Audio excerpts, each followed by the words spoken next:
Bon, ça c'est bon, ça c'est parti. Ok, super. Donc, on va reprendre notre fichier de la fois dernière et on va s'intéresser à comment mélanger des formes les unes avec les autres. Donc j'avais évoqué ça très rapidement avec l'outil concepteur de forme et les pathfinders. Enfin, je crois à certains, non, j'en avais parlé à certains. Ça vous dit quelque chose? On va vraiment voir ça plus en détail aujourd'hui. C'est vraiment les deux outils en termes de dessin de forme qui vont permettre de faire tout ce qu'on veut. Et on va profiter pour voir quelques autres petites choses. Je vous laisse ouvrir vos fichiers et vous me faites signe quand c'est bon pour tout le monde. Excusez-moi, la semaine dernière j'étais sur Discord, oui. J'avais pas Illustrator. Oui. J'ai fait la forme sous Photoshop, mais comme je n'avais pas Illustrator, t'as Illustrator maintenant? Oui, là maintenant je l'ai. Sur Photoshop, tu l'as fait avec quoi la forme? Plus, parce qu'à un moment vous avez dit pendant le cours que c'était la même chose, ouais, alors je me suis dit je vais essayer de faire ça sur Photoshop. Alors non seulement c'est la même chose, mais en plus tu vas pouvoir le récupérer. Donc c'est-à-dire que si tu fais un nouveau fichier Illustrator, bah, je vous le montre, ça peut servir à tout le monde. C'est toujours intéressant. Le vectoriel, en fait, on peut passer de n'importe quel logiciel à n'importe quel autre. En général, ça fonctionne assez bien. Par contre, il faut bien faire attention de copier la bonne chose. C'est ça que je vais vous montrer justement. Parce qu'en fait, quand on fait un tracé avec la plume dans Photoshop, si on fait juste copier-coller, il se peut qu'on copie des informations en pixels. Nous, ce qui nous intéresse, c'est bien les informations vectorielles. Est-ce que ça serait possible de partager votre écran? Ouais, bien sûr. J'ai oublié ça. Alors attends, il faut que je fasse ça. Il faut que je fasse... Attends. Pourquoi je peux pas avoir l'écran? Si, c'est ça. Tout l'écran. Là, ça devrait être pas mal. Ouais, je crois que t'as tout. Tu me confirmes que c'est bon?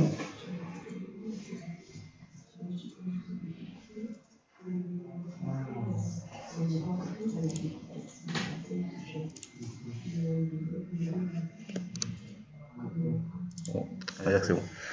Donc, je disais, si j'ai un tracé à la plume dans Photoshop, comme celui-là par exemple, je crois qu'il y a plusieurs manières de faire un copier-coller vers InDesign. La première, ça va être de sélectionner le tracé et de faire copier, CTRL-C, commande-C, et coller. Et là, on a bien normalement quelque chose de vectoriel. Bah, en fait, Photoshop m'a baisé, il a pas enregistré ce que j'avais fait. Ok. Bon, en tout cas, ça marche. Une autre manière de faire ça, c'est ici de copier le SVG. Et en copiant le SVG, normalement, on peut le récupérer dans d'autres logiciels, comme par exemple Illustrator. Et là, encore une fois, il faut bien que j'ai bien un objet vectoriel que je peux modifier comme n'importe quel autre objet vectoriel. Donc, si jamais vous êtes dans Photoshop et que vous avez bien un tracé vectoriel, dans Photoshop, la petite icône du tracé vectoriel, c'est ça, c'est un carré avec des petits carrés creux. Sur un clic droit, vous faites copier SVG, ça vous permet de copier les informations vectorielles et de les coller dans n'importe quel autre logiciel d'édition d'images vectorielles. Ouais. Parce que nous, on est deux nouveaux, c'est pour vous informer qu'on est en train de le télécharger. Ouais, d'accord. Bah, prenez le temps de le télécharger et de l'installer. Du coup, vous montrez les cours de la semaine dernière, c'est ça, puis on s'enregistre après. Attends, pardon? Vous montrez le cours de la semaine dernière, du coup. Ouais.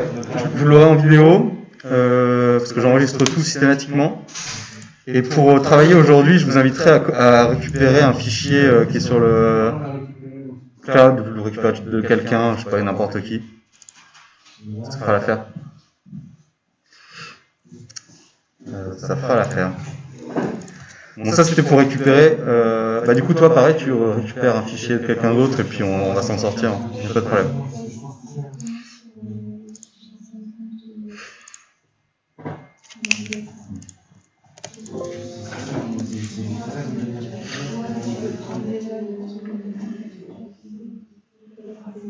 Pour les autres, c'est bon? On peut poursuivre? Donc ouais, tous les deux, vous penserez à ramener une souris pour le cours prochain? Je disais, pour le cours prochain, vous pensez à ramener une souris? Ouais, la souris. C'est obligatoire pour mon cours. Ou une tablette graphique si vous en avez une et que vous préférez, mais c'est en général la souris le plus courant.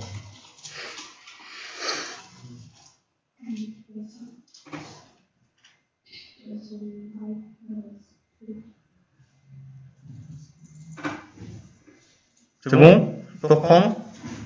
Alors,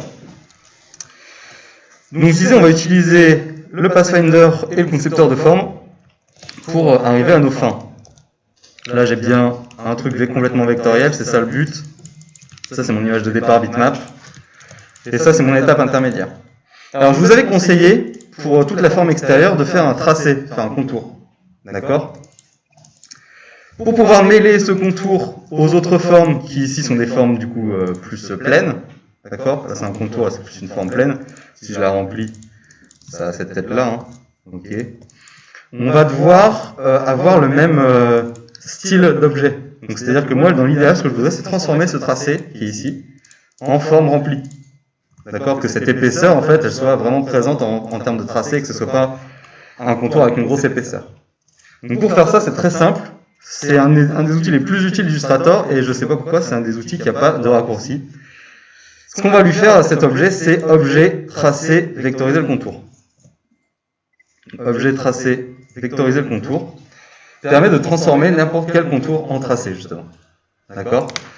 On va le faire pour ça, et je vais vous montrer un autre exemple qui sera même encore plus flagrant. Je vais prendre un simple trait, et ce trait avec l'outil dont le nom m'échappe à chaque fois, largeur, je vais lui donner des épaisseurs différentes à certains endroits. D'accord? Ça, c'est tout à fait possible. Là, je suis toujours sur un contour, mais c'est un contour qui a un profil un peu particulier. D'accord? Parce que je modifie son épaisseur le long de son tracé. Ça, c'est un petit truc, c'est l'outil largeur, c'est intéressant. On le verra probablement plus tard. D'accord? Donc ça, c'est bien juste un contour auquel j'applique un tracé particulier. Je le vois ici, en fait, dans son profil. C'est un profil de tracé. Quand je fais objet, tracé, vectoriser le contour, voilà ce qui se passe. Je regarde un peu les tracés. Ça, c'est le tracé de mon premier objet. Ça, c'est le tracé que je viens de vectoriser. D'accord? On voit vraiment la différence entre les deux. Là, c'est vraiment un contour auquel on applique une forme à certains points. Ici, c'est bien une forme à part entière, vectorielle, qui est composée de plein de points différents que je peux modifier séparément partout. D'accord? Donc ça, c'est ce qu'on fait quand on fait objet, tracé, vectoriser le contour. On transforme un contour en tracé. Et c'est ce qu'on va faire ici exactement pour cette forme. D'accord? Alors, je n'ai pas spécialement parlé, mais essayez de prendre le réflexe dans Illustrator de toujours copier vos objets avant de les détruire. D'accord? Là, je sais que mon tracé, je vais le vectoriser, bah, je copie mon objet. Comme ça, j'ai gardé tous mes tracés d'origine. Si jamais je veux revenir en arrière, plutôt que faire une centaine de CTRL Z, j'ai toujours mon objet qui est présent ici. Ça, c'est assez pratique. Et donc ici, je prends mon contour, objet, tracé, vectoriser le contour. Pour vérifier, comme je l'ai fait tout à l'heure, pour faire cette manipulation-là, ici, pour voir les tracés, ça se trouve dans affichage. C'est la première option, affichage tracé, raccourci commande CTRL Y. Ça permet de n'afficher que les tracés et pas du tout les couleurs ou quoi que ce soit d'autre. D'accord? Donc si jamais vous avez paumé un objet à cause des différentes superpositions, vous pouvez utiliser cet affichage en tracé pour voir justement tous les objets, quel que soit leur niveau de superposition. Donc CTRL commande Y, très pratique pour trouver les tracés perdus. D'accord? Alors, je vais faire un petit exemple ici. Je vous invite à tester avec moi, contrairement à la fois dernière où je vous avais juste montré. On va prendre des formes simples. Donc, par exemple, des cercles. Prendre des cercles et des carrés d'ailleurs. Changer un peu. Et je vais même faire un triangle, tiens. Voilà. Ça, on aura tout. Ça sera très bien. On va mettre des couleurs différentes. Et on va reprendre un peu nos fameux outils pour mélanger des formes les unes avec les autres. Ça sera fait. Alors, le premier outil, ça va être l'outil concepteur de forme. Donc j'en ai déjà parlé rapidement la fois dernière. C'est un outil qui est très pratique parce qu'il fonctionne de manière visuelle avec les objets sélectionnés. Donc en fait, pour faire des objets complexes, c'est quand même le plus efficace. Donc là, ce que je vais faire, c'est que je vais sélectionner mes trois objets. Je vais prendre mon concepteur de forme qui se trouve juste ici. Ce sont les deux cercles avec la flèche. Et je vais passer mon curseur à différents endroits pour les mettre en surbrillance. Toutes ces surveillances, c'est des objets que je peux soit ajouter les uns avec les autres, soit séparer les uns par rapport aux autres. D'accord? Donc par exemple, première possibilité, je vais grouper tous ces objets en même temps, ces trois objets. Je vais faire clic, je vais garder ma souris cliquée, et je vais passer sur tous les éléments pour tous les mettre en surveillance. Une fois que je relâche, je n'ai plus qu'un seul objet, avec mes trois formes qui ont été complètement groupées les unes avec les autres. D'accord? Ça, c'est la première manière d'utiliser un concepteur de forme, c'est d'ajouter des formes les unes avec les autres pour en faire des objets différents. D'accord? Par exemple, si je veux faire un petit Pac-Man vite fait, je vais faire ça. Je sélectionne les deux concepteurs de forme. Je clique une fois ici, ça m'a fait un petit Pac-Man. D'accord? Donc ça, c'est vraiment la première utilisation du concepteur de forme. On clique soit une fois, soit on reste appuyé et on clique dans plusieurs objets pour ajouter. D'accord? Je mets juste le triangle et le carré, je peux faire ça. J'ai mon triangle et mon carré qui ont été groupés. Ça va ça pour tout le monde? C'est assez facile, hein, c'est vraiment visuel, c'est-à-dire que quand vos objets sont sélectionnés, on voit qu'avec la surbrillance, on a plein de choses qui apparaissent, et après il suffit de cliquer et de relâcher au bon moment pour faire ce qu'on veut. Ok? Alors, deuxième option, si je regarde un peu mon curseur, je l'avais déjà rapidement évoqué la fois dernière, mais là mon curseur, il y a un petit plus en bas à droite de ma flèche. Arrêtez-moi hein, si ça marche pas, si vous avez un problème. Je préfère qu'on arrête le cours et qu'on reprenne tous ensemble au même niveau. Plutôt que vous demandiez à vos voisins, voisines.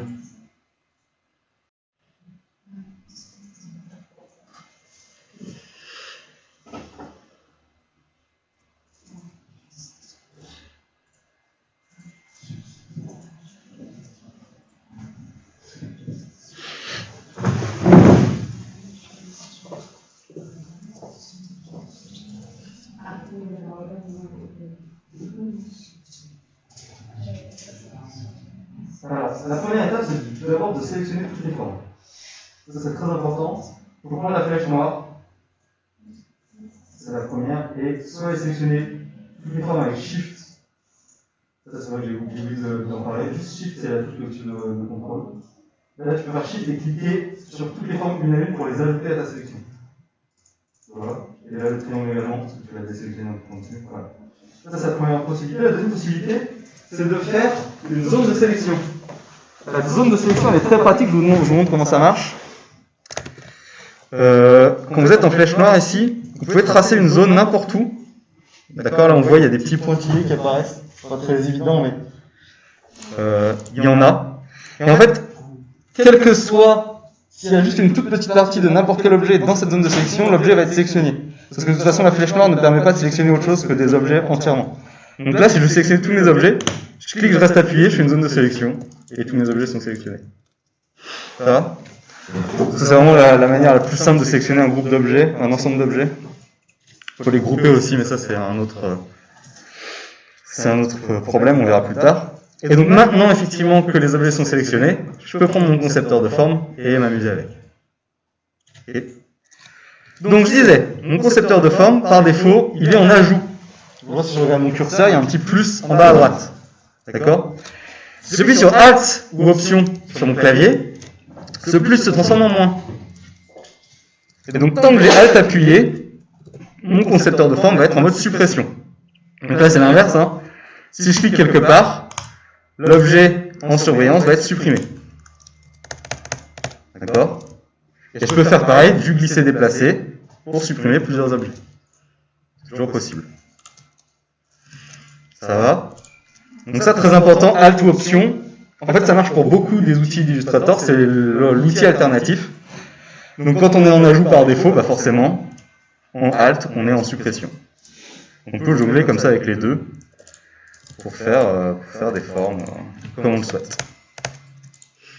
D'accord? Donc ça, c'est le concepteur de forme. Très pratique.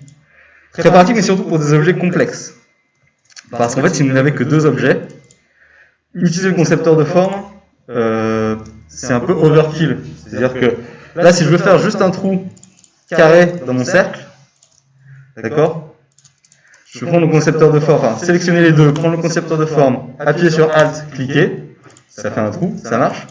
Ou j'utilise les Pathfinder. Donc les Pathfinder, on les trouve dans Fenêtre, Pathfinder. Ils ressemblent à ça. Et en fait, les Pathfinder permettent de faire exactement les mêmes opérations que le concepteur de forme, mais instantanément. Et en général, c'est plutôt avec seulement deux objets. D'accord? Donc là, je sélectionne les deux, je prends mon Pathfinder de soustraction, et j'ai fait instantanément un trou carré dans mon cercle. D'accord? Donc les Pathfinder, je crois que je l'avais déjà rapidement évoqué, fonctionnent avec les niveaux de disposition. D'accord? C'est-à-dire que c'est toujours l'objet qui est devant qui va faire un trou dans l'objet qui est derrière. Donc quand on est en ajout, ça n'a aucune importance puisqu'on ajoute les formes, donc peu importe qui est devant, qui est derrière. Par contre, quand on est en soustraction, là c'est important de savoir qui est devant ou qui est derrière parce que ça ne va pas faire la même chose. Alors, si je passe mon cercle au premier plan et que je fais le même Pathfinder, c'est bien un trou avec mon cercle que je fais dans mon carré. D'accord? Donc là, il faut être un peu vigilant. Excusez-moi. Oui. Vous avez trop long le Pathfinder. Alors, à chaque fois que je vais parler d'une fenêtre, vous allez forcément la trouver dans fenêtre. D'accord? Donc fenêtre, et là, c'est par ordre alphabétique. AP, on a bien Pathfinder. D'accord? Donc, si vous ne les avez pas affichées, hein, les fenêtres, vous les retrouvez systématiquement dans fenêtre, c'est obligatoire, elles sont toutes là. D'accord? Donc fenêtre de Pathfinder. Et là, on peut s'amuser, hein, on peut faire tout un tas de choses qui ont des effets différents selon ce que vous sélectionnez. D'accord? Donc c'est moins visuel que le concepteur de forme, mais pour les objets simples, parfois c'est plus pratique. Ou quand vous êtes sûr de vouloir grouper tout un ensemble d'objets, là par exemple si je veux grouper ces trois objets ensemble, si je prends le concepteur de forme, je peux juste cliquer, déplacer, de faire attention de bien sélectionner tous les objets. Avec le Pathfinder de réunion, c'est automatique, tous les objets sont regroupés d'un coup, et j'ai gagné énormément de temps. Ça va les installations d'Illustrator? Ça passe? On essaie d'ajouter les formes. Ok, je peux reprendre, hein, on peut reprendre tranquillement, il n'y a pas de souci. Ouais, si ça ne marche pas, je vais mettre le rond et avec toi après le délai pour Alors, donc vous êtes avec le plutôt Pathfinder ou plutôt concepteur de forme là, ce que vous essayez de faire? Là, concepteur de forme, Ok. Donc concepteur de forme, il faut bien que tous les objets soient sélectionnés. Ça c'est la première étape. Ah d'accord, pardon. Donc pour faire des objets, vous allez dans votre barre d'outils, qui est à gauche ici, vous cherchez là où il y a des objets, et en fait sur un clic droit, vous allez avoir tous les objets disponibles. À chaque fois qu'il y a un outil avec une petite flèche dans le coin inférieur droit, ça veut dire qu'il y a d'autres outils qui sont cachés derrière. Là ici, celui qui va vous intéresser, c'est probablement par défaut, ça doit être rectangle qui est affiché. En fait, sur un clic droit, vous allez avoir toutes les autres formes. En l'occurrence, les ellipses, les polygones, etc. Okay. Donc rectangle et ellipse, ça fonctionne de manière visuelle, c'est-à-dire que vous allez cliquer, rester appuyé, déplacer, et là vous allez pouvoir faire un rectangle. Même chose pour une ellipse. D'accord? Bon, c'est bien, j'en profite pour voir les outils de forme, c'est assez pratique. Sachez que pour les rectangles comme pour les ellipses, si vous appuyez sur Shift sur votre clavier, ça vous verrouille les dimensions en largeur et en hauteur, et ça vous permet de faire soit des carrés, soit des cercles. D'accord? Donc là, je suis en outil rectangle, j'appuie sur Shift, je clique et je déplace, j'ai forcément un carré. D'accord? Avec l'outil ellipse, je clique, je déplace Shift, je fais forcément un cercle. Et je vous disais la fois dernière, quand vous utilisez votre clavier, pensez à bien toujours relâcher votre souris avant votre clavier, sinon la fonction que vous êtes en train d'utiliser ne va pas fonctionner. Là, je fais Shift, je clique, je relâche Shift avant, potentiellement, je peux me décaler et refaire un ellipse. C'est pas ce que je veux. Donc, je clique, je relâche la souris, je relâche Shift. Et là, je suis bien tranquille avec mes formes. Autre possibilité pour créer des formes, c'est de faire un clic simple. Et là, vous devez renseigner des dimensions. D'accord? Vous avez une largeur et une hauteur. Si vous mettez la même largeur et la même hauteur, vous aurez forcément un cercle. Si vous mettez autre chose, vous allez avoir une ellipse. D'accord? Donc, c'est une autre manière de créer des formes. Ces menus, qui dépendent de la forme sélectionnée, peuvent être assez pratiques. Par exemple, si je prends l'outil polygone me permet de faire des polygones de n'importe quel nombre de côtés. Mais ce nombre de côtés, je ne l'ai pas par défaut. Il faut que je clique pour trouver ces options. D'accord? Si je veux faire un pentagone, par exemple, je vais mettre 5 côtés. Et là, voilà. Maintenant que j'ai renseigné une fois 5 côtés, à chaque fois, je vais dessiner des pentagones. D'accord? Si je veux faire un octagone, pardon. Un octaèdre, c'est en volume. Un octogone, je vais faire 8 côtés. Et là, je vais avoir, chaque fois, des octogones. D'accord? Ça, c'est assez pratique. Le clic simple permet d'avoir certaines options. On a l'outil étoile aussi, qui permet de faire des étoiles. C'est pareil, les étoiles, on peut faire le nombre de branches qu'on veut. On peut faire une étoile à 7 branches, si on veut. On peut faire une étoile à 75 branches, si on veut. Il n'y a pas de limite. Enfin, il n'y a pas de limite. Il y a probablement une limite, mais je ne sais pas à combien elle est. Ça, c'est pour les outils de forme. C'est assez pratique. On les reverra un peu plus tard, parce qu'il y a des petites choses dont on va pouvoir se servir. Mais globalement, si vous maîtrisez Shift et que vous maîtrisez le clic, vous allez pouvoir faire tout ce que vous voulez. Je vais reprendre des couleurs. Voilà. Ça va pour les formes? C'est plus clair? C'est mieux quand j'explique. Comme vous n'étiez pas la fois dernière, je vous rappelle également, votre outil standard, ça va être la flèche noire qui se trouve ici, l'outil sélection. Ça, c'est l'outil qui permet de sélectionner des objets une fois qu'ils sont dessinés. D'accord? C'est vraiment l'outil sur lequel vous allez repasser systématiquement par défaut. Pensez à connaître le raccourci. Son raccourci, c'est V. Juste un appui sur V sur le clavier. Ça peut être très pratique, à connaître.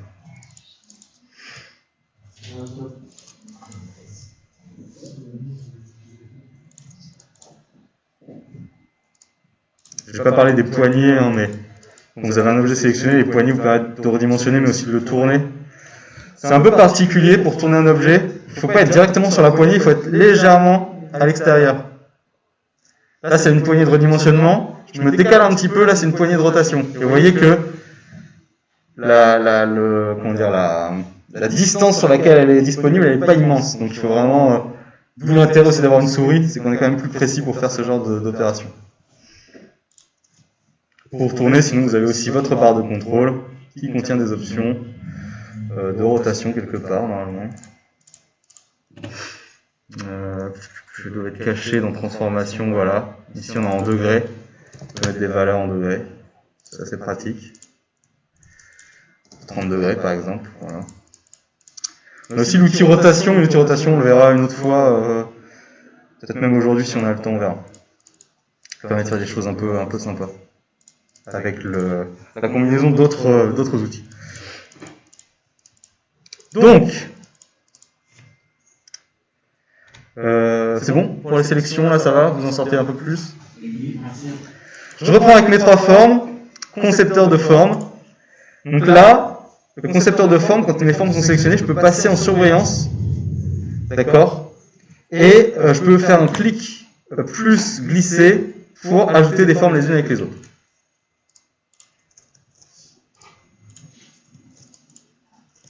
Donc ça, c'est vraiment là les fonctions de base du concepteur de forme.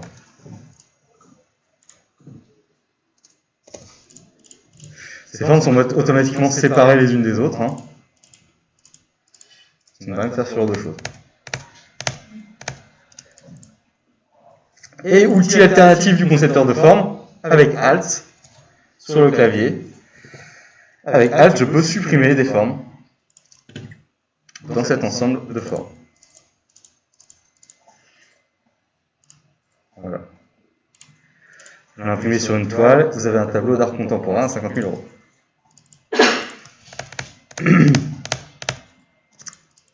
Ça c'est vraiment, le concept de forme c'est assez simple, c'est visuel. faut être assez vigilant, parce qu'en fait, il faut que vos formes soient bien calées les unes par rapport aux autres, et surtout qu'elles se croisent bien. Si vos formes ne se croisent pas, le concepteur de forme n'a aucune utilité. D'accord? Vous pouvez essayer de faire tout ce que vous voulez, elles ne se croisent pas, donc vous n'allez pas pouvoir les ajouter. Donc quand vous êtes sur des tracés un peu précis, peut-être éventuellement sur des choses qu'on va voir ici, le concepteur de forme ne va pas être forcément utile. Donc ça c'était le premier outil. Le deuxième, ce sont les Pathfinder, que vous retrouvez dans votre fenêtre de Pathfinder. Donc comme je disais tout à l'heure, quand je parle d'une fenêtre, vous allez dans votre menu fenêtre, vous allez retrouver ce dont je parle. Là c'est par ordre alphabétique, Pathfinder c'est à P. Et là ce sont les mêmes opérations que le concepteur de forme, mais plus simplifiées on va dire. Et donc c'est pareil, visuellement, normalement on comprend un peu ce qui se passe.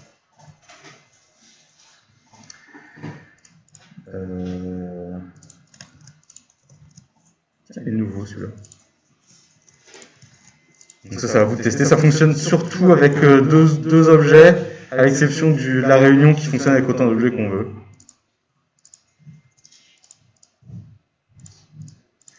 Il y aura des ouvertures, c'est pas gênant. D'accord.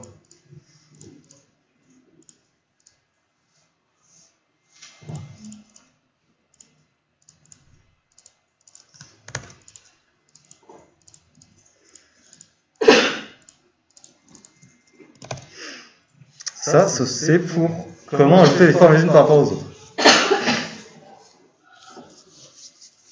Ça va? Ça c'est clair. C'est pas très compliqué, il faut un peu, voilà, il faut un peu tester, il faut un peu regarder comment ça fonctionne. Et normalement, ça pose pas trop de problème. Alors, ces outils, on va s'en servir ici dans notre dessin. D'accord? Par exemple, si je regarde un peu ma forme d'œil ici, moi j'ai utilisé un cercle, un triangle, un quadrilatère qui dépasse un peu, et une forme ici de base. D'accord? Donc je vais prendre ces trois objets, et mon but c'est d'avoir un objet ici, qui est l'iris en orange, et le reste en bleu foncé noir. D'accord? Ce que je vais faire, c'est que je vais prendre les trois objets, je vais commencer par supprimer avec le concepteur de forme ce qui ne m'intéresse pas, en l'occurrence, cet objet-là il ne m'intéresse pas, celui-là non plus. D'accord? Et ensuite, je vais faire un clic simple sur chacune des trois zones, ce qui va me séparer mon objet en trois. D'accord? Donc je reprends si vous voulez. J'ai... Excusez-moi, Ouais. vous, ce que vous avez sur l'écran, là, tout le monde a ça Pas forcément. Moi je vous montre avec l'exemple que moi j'ai réalisé. Vous, il se peut que vous ayez quelque chose d'un peu différent. Moi, Mais c'est pas grave en fait, c'est pour le principe. Après, toi tu feras en fonction de ce que toi t'as.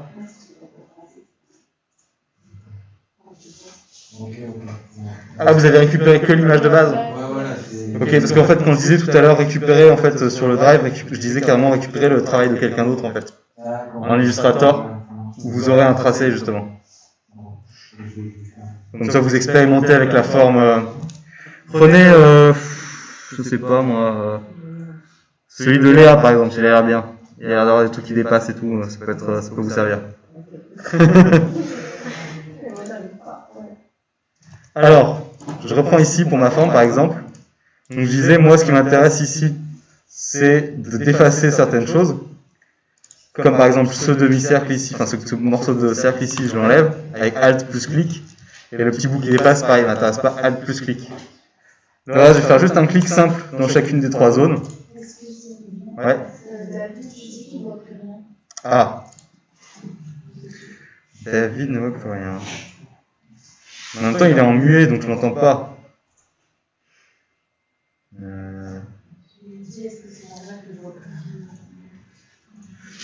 Bah non, ça a l'air de fonctionner pourtant.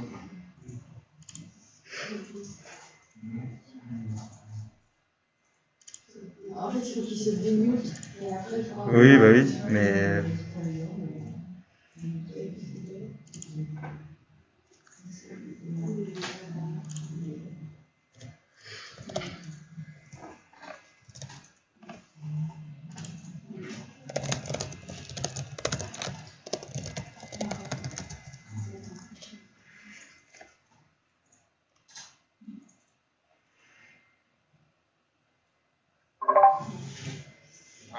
Oui. Oui, je t'entends. Ah d'accord, super, ça remarche, merci. Ah, ok. Très bien. Pas de problème. Donc, une fois que j'ai fait ça, mes formes sont séparées et je peux les remplir de la couleur que je veux. Donc là, je peux aller prendre ma pipette, par exemple, venir sélectionner le bleu foncé. Je prends mon iris, je vais venir sélectionner le orange. Et je reprends ma petite pupille triangulaire là. Je vais prendre le même bleu pour avoir la forme que je souhaite. D'accord ? Donc là, la manière dont j'ai construit l'ensemble, ça va être pareil pour le reste. C'est-à-dire que là, je peux tout sélectionner. Alors, je vais juste enlever de ma sélection l'œil. Quand j'ai fait une zone de sélection comme ça, je peux appuyer sur Shift et faire une autre zone de sélection pour désélectionner un certain nombre d'objets. D'accord ? Là, par exemple, si je sélectionne tout, je vois que tout ce qui est entouré en bleu, en fait, c'est sélectionné. Enfin, tout ce qui a un petit contour bleu, c'est sélectionné. Si je fais Shift et que je fais une autre zone de sélection ici, je vois qu'ici, là, c'est plus sélectionné. Ok ? Et là, je vais m'amuser avec un concepteur de forme pour retrouver toute ma forme foncée. D'accord ? Donc, je vais essayer d'ajouter et de supprimer tous les éléments nécessaires à réaliser cette forme. Ça va prendre un peu de temps. D'accord ? Il faut être un peu vigilant. Ça m'intéresse pas. D'accord ? Et je vais ajouter comme ça, petit à petit, tout ce qui doit composer ma forme finale. Donc je clique et je déplace dans les zones voulues. Quelque chose comme ça là. Non, c'est l'inverse. Je pense déjà faire des bêtises. Ça va avec ça. Ça va avec ça. Ça va là. Ça va. Qu'est-ce que j'ai fait? Ah oui, non, c'est ça, celui-là. Ça, c'est là.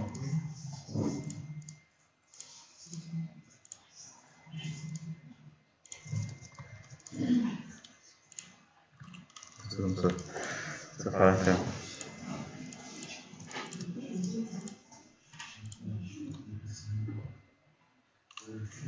Ça, c'est tout seul.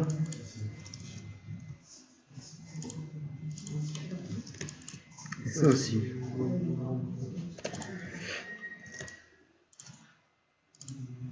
Bon, j'ai fait des petites erreurs, mais c'est pas très grave. Qu'est-ce qu'il me reste à faire? Ça doit être une forme à part entière.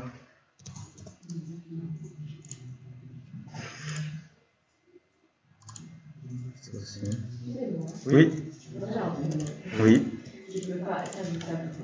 Qu'est-ce qu'il veut pas? Je ne peux pas supprimer mon truc de mon œil qui se déplace. Ok, alors, première chose à vérifier, c'est est-ce que tes objets sont bien sélectionnés?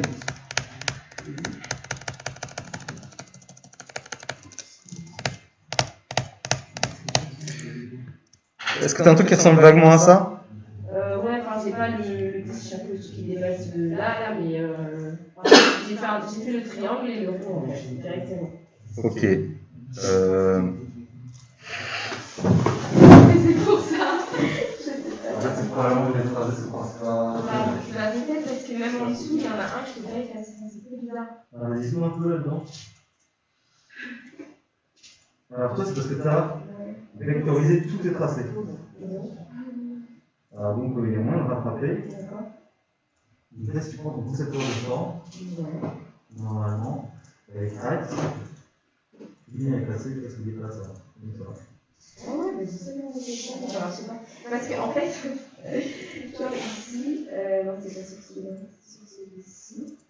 Genre, j'ai ce petit bleu là, et en fait, j'arrivais pas à les passer. Quand j'ai le sélectionné, il n'est pas sur Ouais, c'est normal. Ah, En fait, pour le concepteur de forme, il faut bien garder en tête que l'on va fonctionner avec des formes qui se croisent. C'est que si tu sélectionnes qu'une forme toute seule, elle est considérée comme ne croisant rien du tout. Si je prends l'exemple d'ici, où j'ai à peu près la même chose que toi, si je sélectionne juste cette forme, en fait c'est comme si je sélectionnais que ça, que cet objet ici. Tu vois, que cet objet-là. Donc en fait tout seul il croise rien. Par contre si je sélectionne cette forme plus ma forme qui est tout autour. Là, j'ai bien des tracés qui se croisent, et là, quand je vais prendre mon concepteur de forme, je vais pouvoir venir effacer ce qui dépasse. D'accord ? Concepteur de forme, il faut vraiment que les formes, justement, soient croisées, donc qu'elles soient sélectionnées toutes ensemble. Alors, je vais reprendre ici mon objet. Donc, tu as fait un concepteur de forme, tu as effacé des trucs.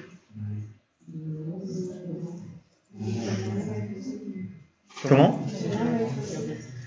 Alors, si tu n'as rien à effacer, du coup, normalement, tu as juste à sélectionner ta forme, toute seule. Il suffit juste de cliquer dessus, normalement. Et après, moi, si je prends la pipette, je vais venir sélectionner ici la couleur foncée. Et normalement, ça remplit la forme de cette couleur.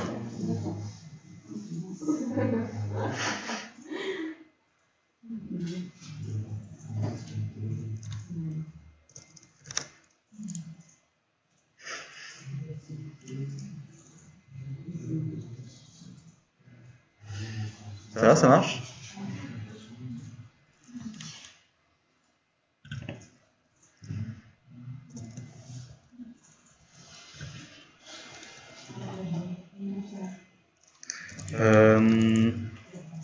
Quand tu cliques sur ta forme, en bas à gauche de ta barre d'outils, tu as quoi ici ?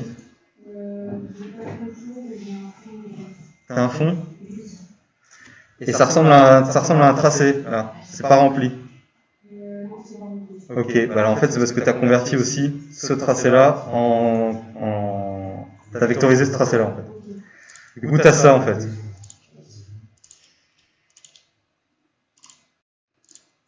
En gros, tu as ça, et peu importe la couleur que tu mets, ça va changer que la couleur du contour entre guillemets, parce qu'en fait c'est un tracé qui ressemble à ça.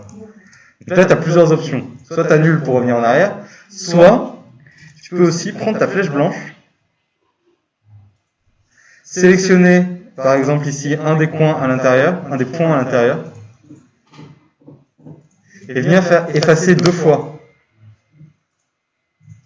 D'accord ? Ce qui supprime le tracé intérieur, et normalement tu te retrouves avec un truc rempli comme ça. En théorie.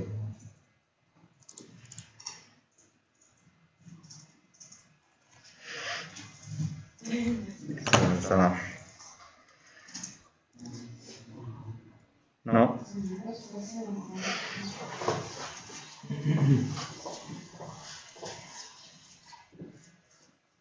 Alors, là il y a 2 choses. Ça, je peux l'effacer. Et là, ici, je vais venir sélectionner un point dans le tracé à l'intérieur. Voilà, comme ça par exemple. Là, je vais faire effacer. Encore. Voilà. Attention, on va compenser le plan. Alors là, par contre, ce qui a causé le problème, c'est que les 3D sont plus en intersection. Et du coup, est-ce que tu as dupliqué ta forme comme je l'avais dit tout à l'heure avant? Alors reprends ta forme de base. C'est là qu'on voit l'intérêt de le faire. Là, tu zoomes dessus. Alors pour zoomer, utilise Alt plus la manette. Voilà. Comme ça, tu peux zoomer là où tu pointes ton curseur. Et après, pour te déplacer, tu utilises la barre d'espace. La barre d'espace, avec la main gauche, tu appuies. Et avec la main droite, tu peux cliquer et déplacer. C'est plus pratique. Voilà. Donc là, tu vas. Voilà. Compositer, comment dire un peu. Non, là, tu l'as déjà. Donc, dupliquer après avoir converti les tracés. Du coup, tu peux peut-être annuler jusqu'à retrouver le contour d'origine. Ce sera peut-être plus simple. En fait, tu peux refaire comment dire pour afficher normalement et comment Z plusieurs fois pour essayer de retrouver ta forme d'origine.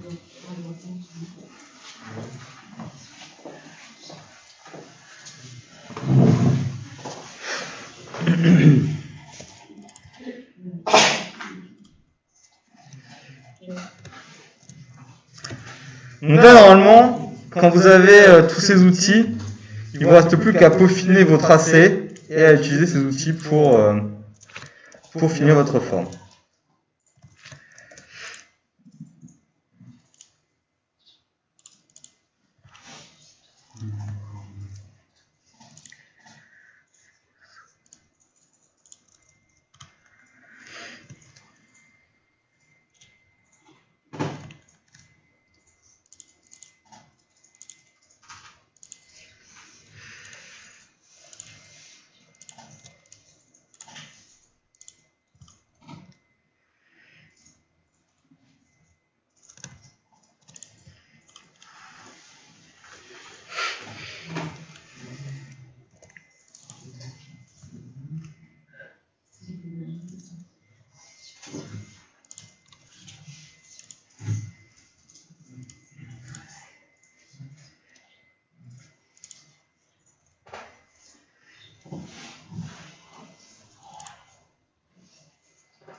Ah, on a perdu.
Ça demande un peu d'entraînement.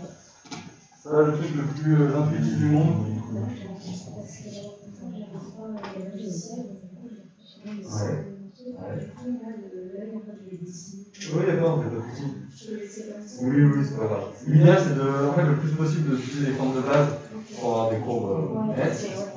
Mais non, il n'y a pas de problème. Si c'est pas parfait, c'est pas grave, tout va bien.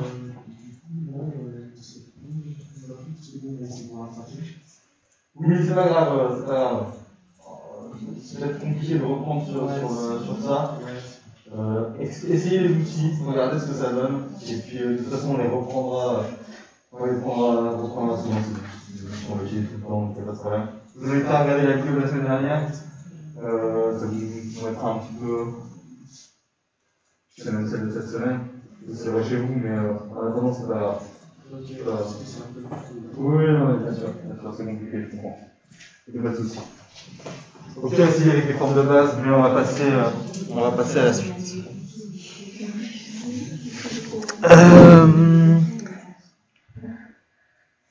On a vu la vectorisation de tracé, on a vu. Mais il a vraiment disparu.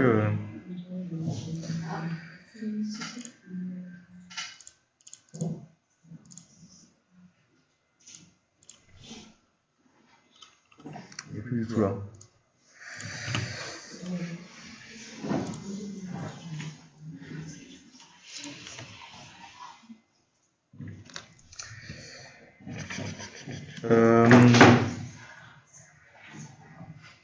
Tant qu'on est un peu dans les couleurs, je vais vous demander d'arrêter ce que vous êtes en train de faire, du coup on va voir justement comment gérer les couleurs et ce qu'on peut faire avec ces couleurs.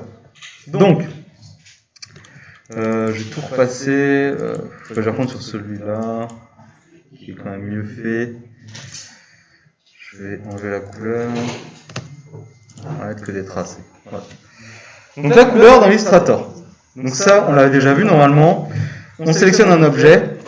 Par défaut, je vais dissocier. Voilà. On sélectionne un objet. Par défaut, en bas de notre barre d'outils, on a la couleur de cet objet. D'accord? Donc là, c'est un objet qui est en contour. Donc c'est une couleur de contour qui est enseignée. Il n'y a pas de couleur de remplissage. À tout moment, je peux inverser la couleur de contour, la couleur de remplissage avec la petite double flèche. D'accord? Donc là, j'ai un objet, voilà, qui était en contour. J'ai fait la petite double flèche, je le mets en remplissage.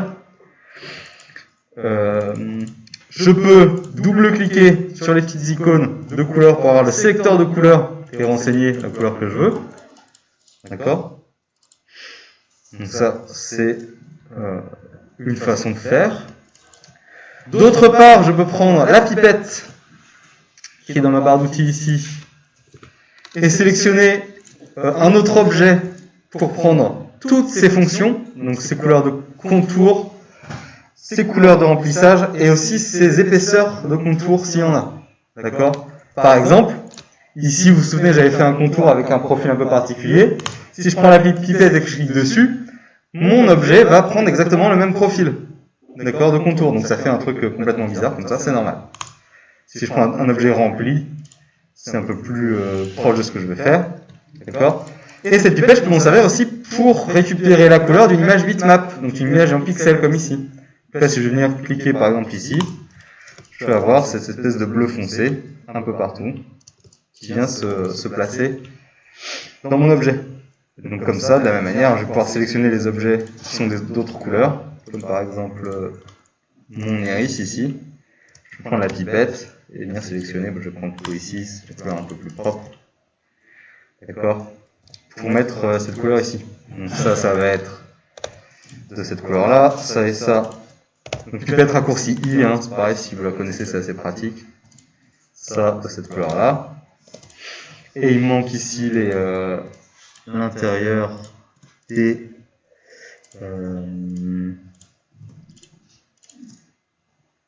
c'est que ça, voilà. Ça sont les flammes entre guillemets dans la crinière.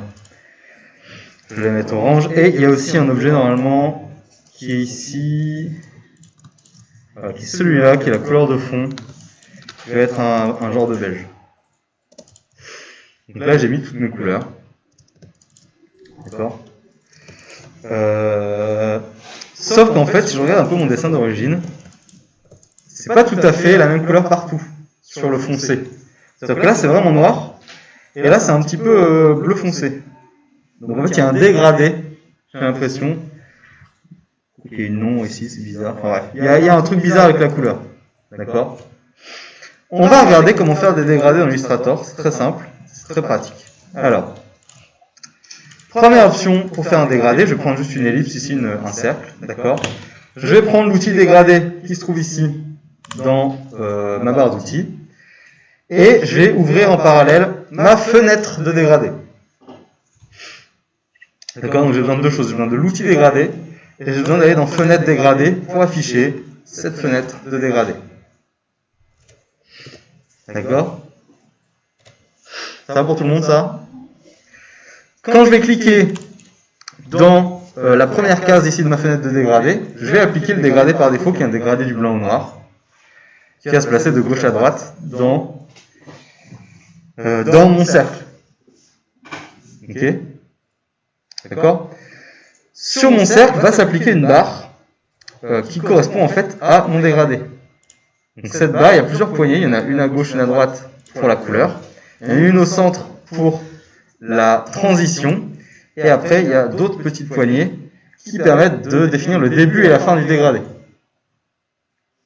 D'accord? Donc ça, il faut essayer de cliquer un peu partout et de voir ce que ça donne. Ça va donner des choses différentes. Ok. Et pour gérer la direction du dégradé, avec mon outil dégradé, je peux cliquer déplacer et placer mon dégradé dans la direction que je souhaite.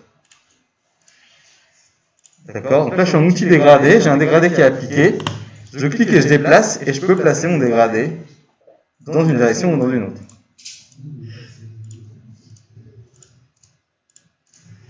Ça marche pour tout le monde, ça?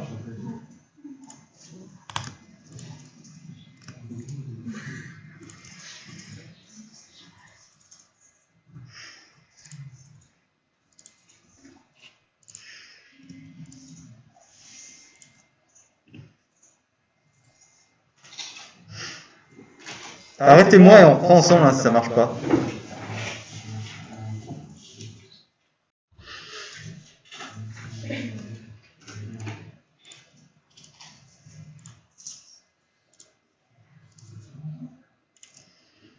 C'est bon?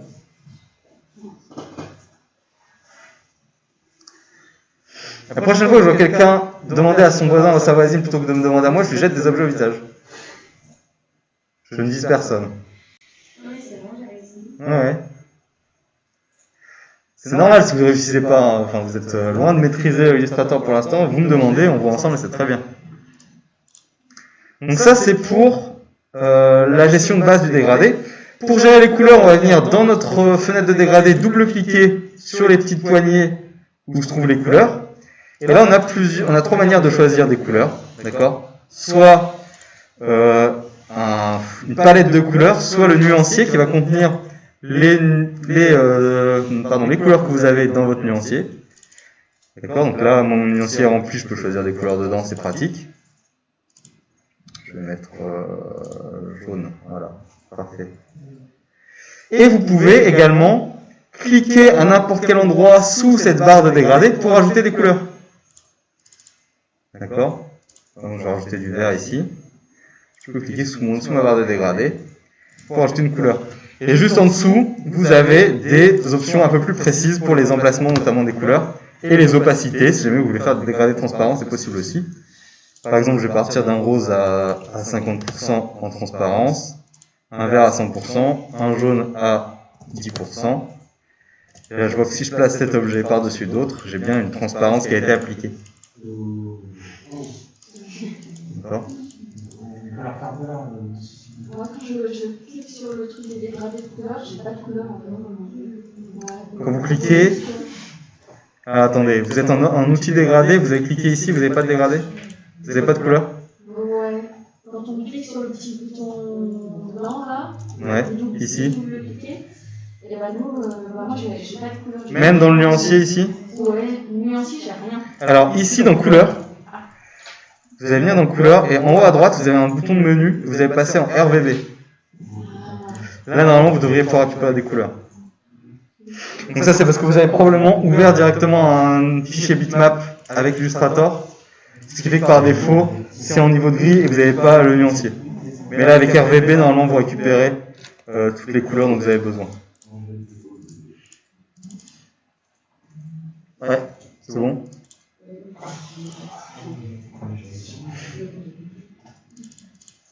Et une fois que votre dégradé est fait, vous pouvez toujours avec l'outil dégradé venir pareil changer sa direction, sa disposition, etc., etc. Alors, je vais vous parler du nuancier, justement, qu'il soit vide ou plein, je reviens avec toi juste après. Donc, s'il vous plaît, tout le monde, dans votre fenêtre nuancier, ça c'est très important parce que quand je vous demanderai des exercices, je vais vous demander de les faire, de les gérer. Vous avez ça qui apparaît. Donc soit vous avez plein de couleurs, soit vous avez rien. C'est possible que vous n'ayez rien, c'est pas grave. D'accord, je vais le vider pour avoir la même chose que certains. Voilà. C'est pas très grave. Dans ce nuancier, pour que votre fichier soit bien préparé, vous allez venir y glisser toutes les couleurs qui sont dans votre document. Pour les récupérer, pour les garder en mémoire, pour les avoir à disposition. Donc là, par exemple, j'ai créé mon dégradé. Je vais être sûr de pouvoir le garder quelque part. Je vais venir ici faire un cliquer déplacer de la petite case vers le nuancier. Donc il faut bien que ça fasse le plus d'ajouts comme ça. Et là, mon dégradé est disponible dans mon nuancier. D'accord ? Je pourrais faire la même chose avec toutes les couleurs ici que j'ai utilisées. Donc là, j'avais un beige, là, j'avais un bleu foncé, là, j'avais un orange. Je clique et je déplace et je les ajoute à mon nuancier. Comme ça, maintenant que j'ai un nouvel objet, plutôt que d'aller chercher la pipette ou quoi que ce soit, je vais cliquer directement dans mon nuancier et la couleur va s'appliquer. D'accord ? Donc le nuancier est très pratique. Il permet de conserver en mémoire toutes les couleurs qu'on veut. Et on verra, il sert aussi à conserver des dégradés, mais aussi des formes pour une autre utilisation, pour faire des motifs notamment. Donc là, vous faites votre petit dégradé, vous vous amusez un peu et vous le balancez dans votre nuancier. Comme ça, vous l'avez en mémoire. Et il peut vous servir. Par exemple, là, si je viens sélectionner la partie foncée de ma tête de cheval, je peux y appliquer le dégradé, et avec l'outil dégradé, lui donner une petite direction, et faire un truc un peu comme ça. Ça va se rapprocher un peu d'un petit poney, là, mais c'est pas grave. Et vous pouvez sélectionner plusieurs objets, et leur appliquer le même dégradé. Ça, c'est toujours faisable. Il n'y a pas de problème.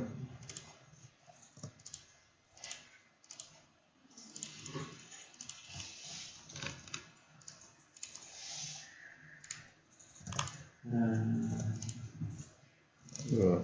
C'est ce que j'ai fait. Excusez-moi, monsieur. Ouais. Appelle-moi Hugo, s'il te plaît. Excusez-moi, Hugo, juste sur le. Du coup, sur mon interface, j'ai pas la même que vous. Peut-être que vous avez expliqué comment avoir les nuanciers, les couleurs et tout. Moi, j'ai Alors. des calques, des bibliothèques et tout. Alors, ça va être très simple. À chaque fois que je parle d'une fenêtre, donc ça, c'est des fenêtres. À chaque fois que je parle d'une fenêtre, tu la trouves forcément dans le menu fenêtre. Ok. Donc tu vas nuancier, tu cherches à N, tu as bien nuancier, tu le coches et ça doit apparaître quelque part. Ça marche. Dégradé, c'est pareil. Tu vas à D, B, C, D. Tu as dégradé de couleur, c'est la fenêtre de dégradé. Ok. Mais vous, il est carrément sur le toit, il est carrément sur la droite. Ouais, ça c'est parce que c'est moi qui l'ai placé là. Il peut apparaître n'importe où. Après, ces fenêtres, vous pouvez les cliquer sur le petit titre pour les déplacer et les organiser et les mettre absolument où vous voulez en fait. D'accord ? Ça, c'est vrai que j'en ai pas parlé, la disposition des fenêtres. Vous cliquez sur le petit onglet, vous pouvez déplacer, mettre des fenêtres les unes avec les autres, les arranger un peu comme vous voulez. Quand c'est bleu, ça veut dire que ça va se verrouiller à cet endroit-là en fait. D'accord ? Donc ça, c'est un peu à vous de faire votre disposition. Là, c'est pareil, là, c'est plein de fenêtres en fait qui sont réduites avec les petites flèches en haut. Ça me permet de pas trop encombrer mon espace de travail, mais de les avoir à disposition quand même quand j'en ai besoin.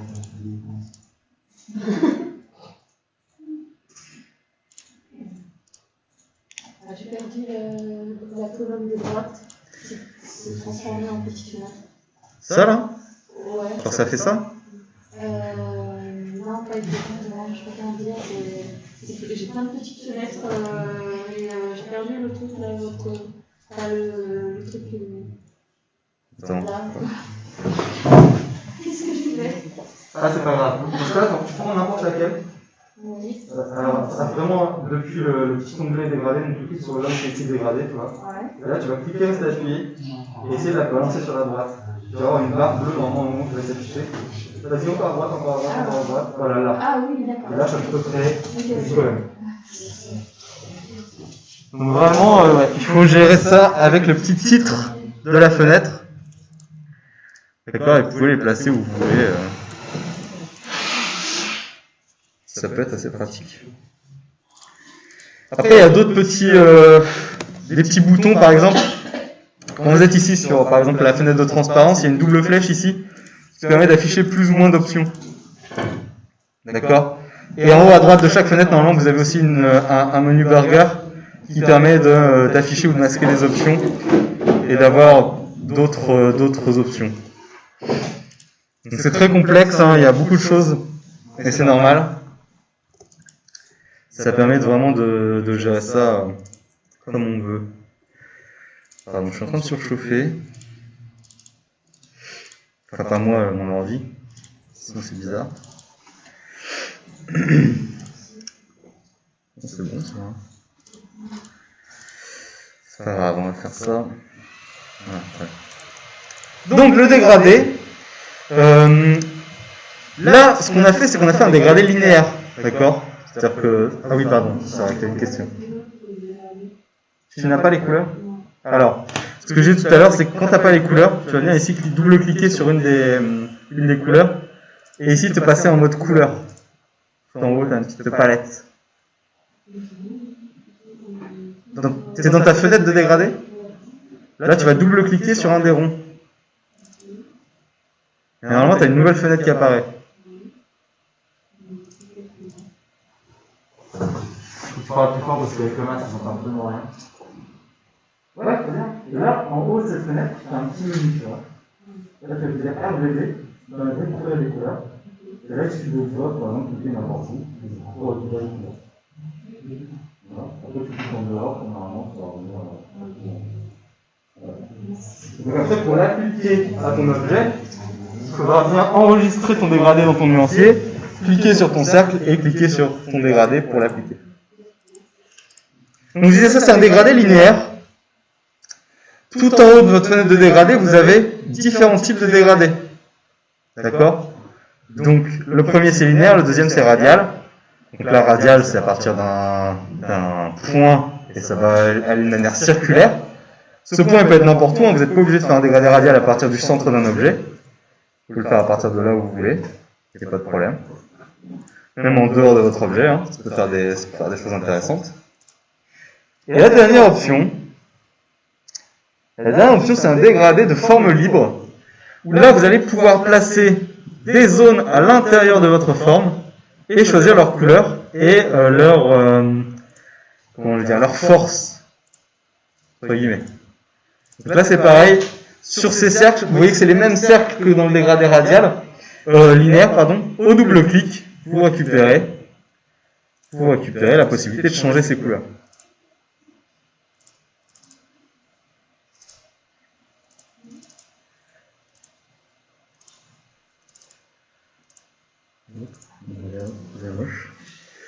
Donc ça c'est vraiment c'est assez intéressant. Ça permet de faire vraiment des dégradés très complexes à l'intérieur d'une forme. Voilà, ils sont les liens. Et ces dégradés-là, par contre, ne peuvent pas être inclus au nuancier parce qu'ils dépendent vraiment de la forme dans laquelle vous l'avez appliqué. Mais si on reprend un peu notre cheval, on pourrait très bien imaginer faire ce genre de dégradé pour pouvoir s'amuser à mettre les couleurs à des endroits clés et avoir quelque chose d'assez complexe en termes de dégradé. Ça peut être rigolo. D'accord. C'est hideux, mais c'est pratique.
Oui, bien sûr.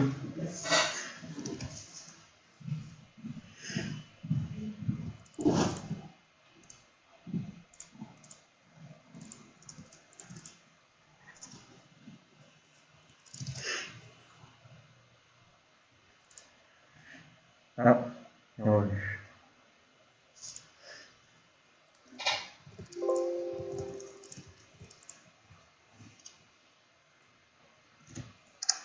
Je crois qu'on a vu à peu près tout ce qui se passe au niveau des couleurs.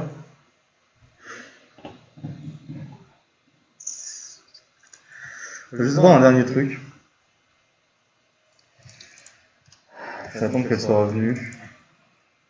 Ouais, bien sûr.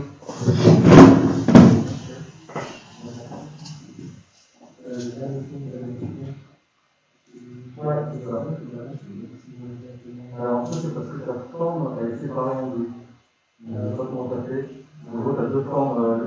ça donne des formes qui sont sélectionnées. On ne peut pas faire se dégrader sur plusieurs formes en même temps. C'est regarder comme ça, c'est sur 100 minutes. Donc là, on prend notre forme politique en une nouvelle forme. Avec des formes de l'intérieur, ça fera longtemps à la faire. Là, les traceux, voilà. Maintenant, plus sur cette tirée. Voilà. Là, tu vois, ça te place 4 points par défaut. Tu peux l'inviter simplement en plaçant ton curseur dedans et en cliquant. Ça vous des points. Et après, tu peux les déplacer en les cliquant et en les déplaçant. Et sur chacun de ces points, tu peux tout modifier pour changer la couleur. Ouais. Alors ça, c'est le fichier d'origine. Et je pense que le lien est cassé, du coup, c'est pour ça que tu vas créer la fenêtre de lien.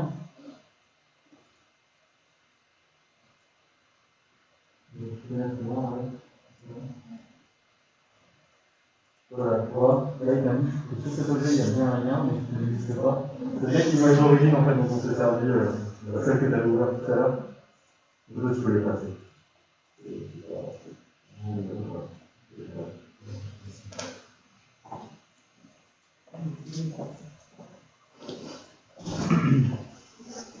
Alors, très bien. Bon timing. Donc ça c'est pour la gestion des couleurs. Alors il y a une dernière chose qui est assez intéressante à connaître et qui est commune en plus à Photoshop, Illustrator et peut-être même InDesign. Ouais, ça existe aussi dans InDesign, absolument. C'est ce qu'on appelle les modes de fusion. Alors c'est un terme un peu barbare, mais en gros les modes de fusion ça sert à faire ce genre de choses. Là vous voyez, j'ai deux fois quelque chose qui se ressemble très fort. Sauf en fait d'un côté j'ai 3 cercles et de l'autre côté j'ai 7 formes différentes. D'accord? Ces 3 cercles ont chacun une seule couleur. On regarde, on le voit hein, dans la fenêtre dans la barre d'outils. J'ai un cercle bleu, un cercle rouge et un cercle vert. Ici, j'ai bien un objet rouge, un objet vert, un objet bleu, un objet magenta, un objet cyan, un objet jaune et un objet blanc. D'accord? Donc ça, c'est un truc que j'ai fait avec le concepteur de forme. J'ai séparé tous les objets, je leur ai donné une couleur. Ça, par contre, c'est une petite astuce. Ce sont 3 objets qui se superposent et on voit que, voilà, ils ont un certain système de transparence qui fait que les couleurs vont se mélanger. D'accord? Ce mélange de couleurs, c'est justement ce que je disais, c'est possible grâce au mode de fusion. Alors les modes de fusion, dans Illustrator, ils sont un peu cachés, vous les retrouvez dans la fenêtre d'aspect. Donc cette fenêtre aspect, cette fenêtre d'aspect est hyper intéressante dans Illustrator parce qu'elle permet de gérer beaucoup de choses. D'accord? Si je fais un objet tout simple, j'ouvre la fenêtre d'aspect, j'ai plein d'informations dedans. Déjà j'ai le contour, je vois qu'il n'est pas rempli, j'ai le fond, mais j'ai aussi l'opacité de chacune de ces options. D'accord? Donc je pourrais très bien choisir de mettre un contour d'une certaine couleur, on va mettre par exemple le orange ici, avec une certaine épaisseur sur mon cercle. D'accord? Et en plus je peux gérer l'opacité, donc la transparence de ces paramètres. Donc là si je mets un contour orange à 50%, voilà ce qui se passe. Et non seulement ça, mais en plus, dans cette fenêtre d'aspect, je peux ajouter des contours et des remplissages. D'accord? C'est-à-dire qu'on n'est pas limité au nombre de contours qu'on va intégrer à un objet. Donc là, sur le même objet, j'ai 2 contours, un orange et un bleu foncé. Et je vais même gérer leur superposition pour vraiment faire des choses très poussées en termes de dessin. D'accord? Je vais mettre 50 points, voilà. Là, par exemple, j'ai fait un objet assez complexe avec un seul cercle, parce que je lui ai mis 2 contours, avec des épaisseurs de contours différentes, avec une opacité sur l'un de ces contours. Et après, j'ai même géré la position du contour grâce à ma fenêtre de contour. Mais ça, on verra ça une autre fois, c'est pas important pour le moment. D'accord? Donc cette fenêtre d'aspect très intéressante, elle permet de faire plein de choses assez diverses. Elle permet de voir aussi ce qui est appliqué à notre objet. Donc c'est intéressant. Et c'est dans cette même fenêtre d'aspect qu'on va gérer les modes de fusion. Alors, je vais juste repartir sur un truc. Voilà. Donc les modes de fusion dans la fenêtre d'aspect, on les retrouve quand on clique sur opacité. D'ailleurs, ça me rappelle que oui, c'est soit dans la fenêtre d'aspect, soit dans la fenêtre de transparence qu'on retrouve ces options-là. Je vais afficher les deux. Regardez ça comme ça. Vous allez voir que c'est la même chose. Donc, soit vous cliquez sur, donc là vous avez le contour, le fond, et aussi l'opacité globale. D'accord? Quand vous cliquez sur opacité, vous voyez que vous avez exactement la même chose que la fenêtre de transparence qui apparaît. Et vous avez un menu déroulant en début de fenêtre qui contient les modes de fusion.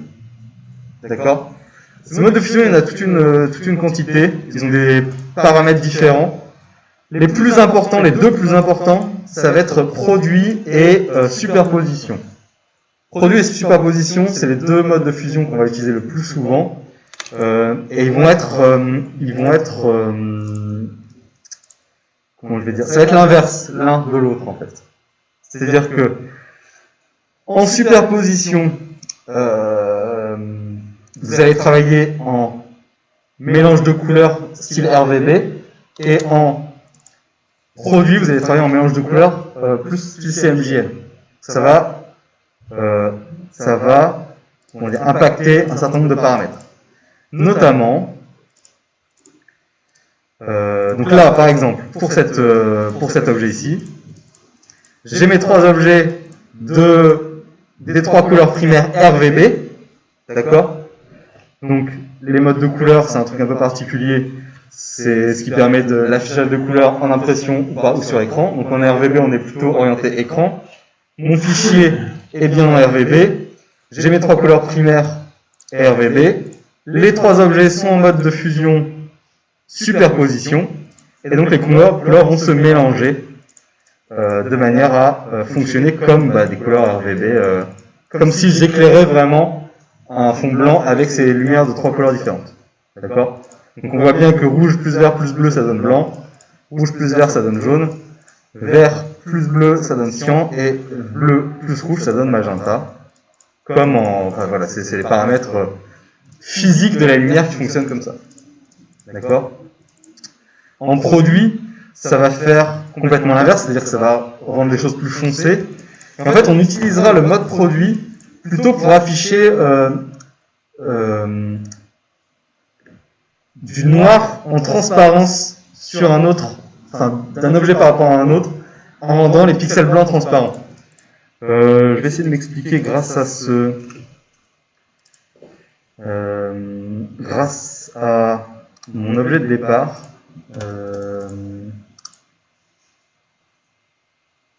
Il est verrouillé, voilà, c'est ça qui m'intéresse. Là, j'ai un objet bitmap. Donc on l'avait vu rapidement, là c'est qu'une sélection de pixels, je peux pas changer la couleur. Enfin, je peux essayer, mais ça ne changera rien, parce que ce sont des pixels, d'accord? Si je place cet objet en mode produit, et que je le place par-dessus d'autres objets, vous voyez que ces objets vont fusionner en gardant en fait les pixels foncés.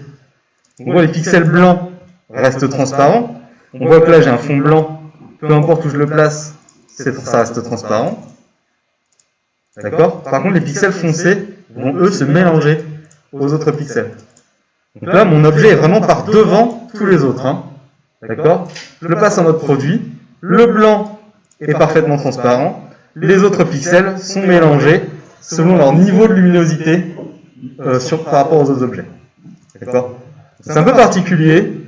C'est impossible de retenir ça comme ça à brûle pour point, on va dire. D'accord? Mais je trouve ça intéressant qu'on le voit, et vous verrez qu'on va faire du Photoshop, on va faire du InDesign, et on va retrouver ces modes de fusion, et ils vont vraiment nous servir dans certains cas.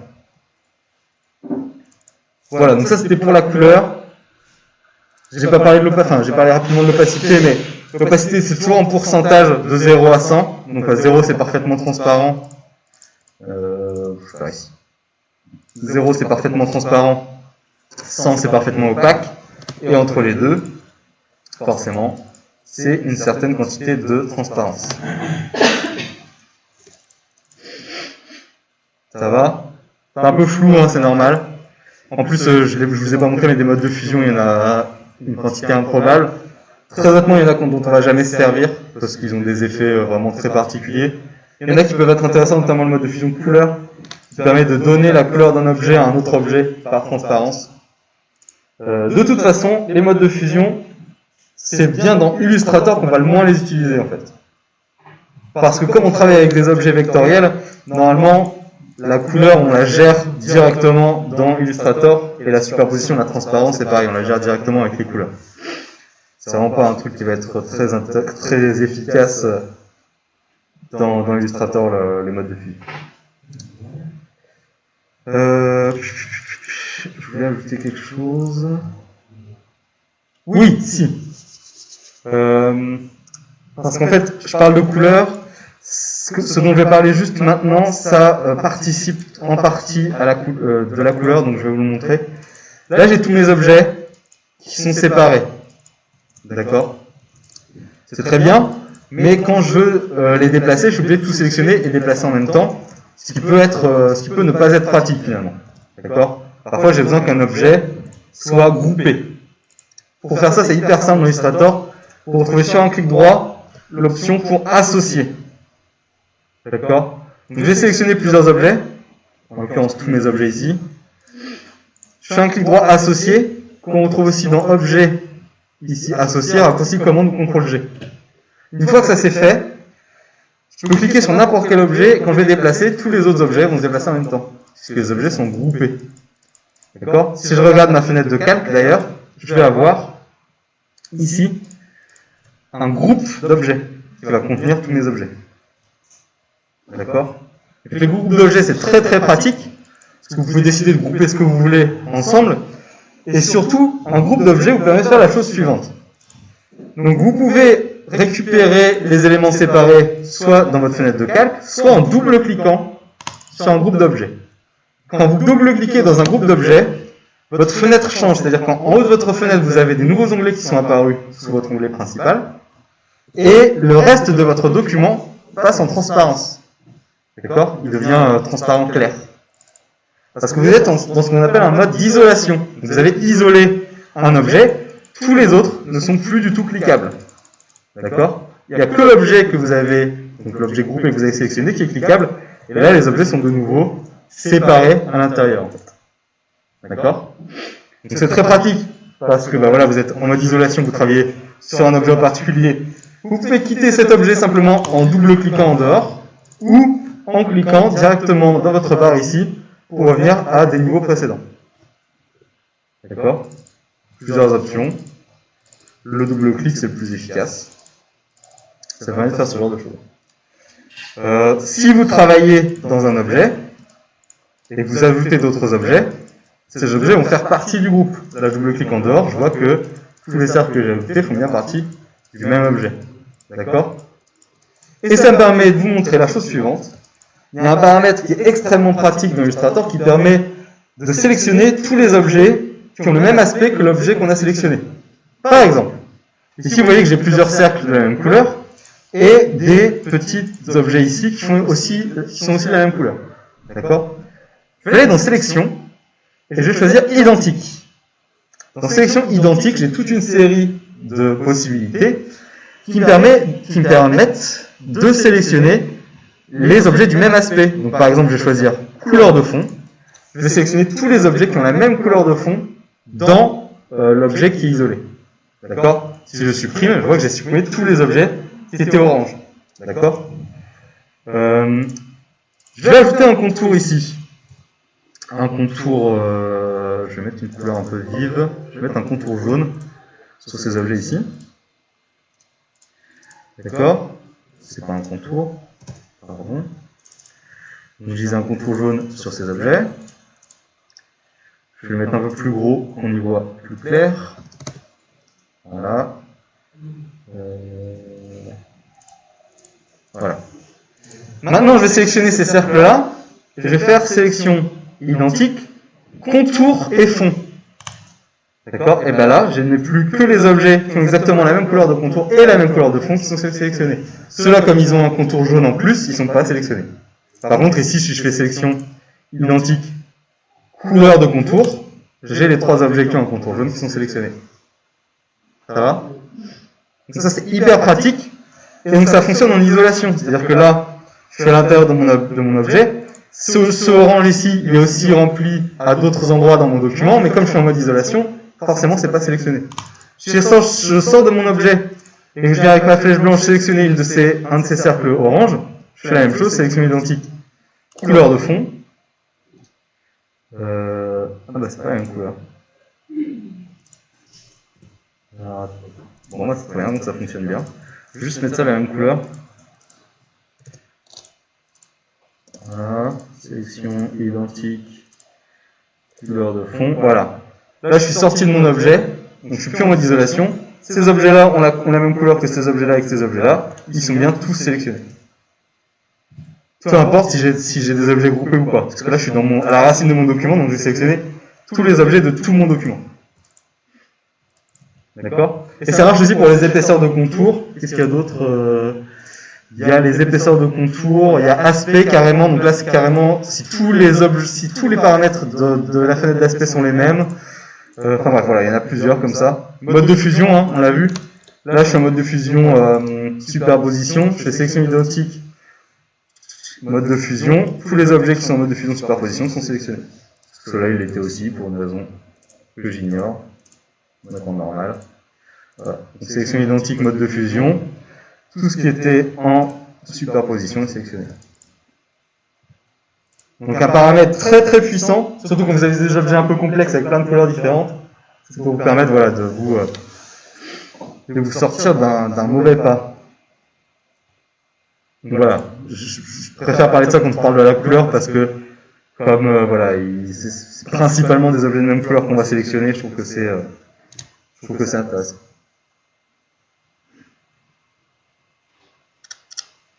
C'est bon? Ça va pour ça? Alors, il nous reste un peu de temps. Je vais vous lancer sur votre premier sujet noté. L'idée, ça va être d'utiliser vraiment les outils de dessin d'Illustrator. Donc pour cet exercice, je vous le dis à l'oral, mais je vous ferai un petit document rédigé. Vous allez aller sur un outil de recherche d'images, celui que vous voulez, ça peut être Google Images, ça n'a aucune importance. Moi je vais aller sur, comment ça s'appelle déjà, je dis tellement souvent. Ça existe encore ça, un splash? Ouais, ça existe encore. Et vous allez chercher une photo d'un animal, celui que vous voulez, celui que vous préférez. Moi j'aime bien les tigres, je cherche un tigre. Avec un G, c'est mieux. Non, un animal, ça doit forcément être un animal. Ça me convient bien par exemple.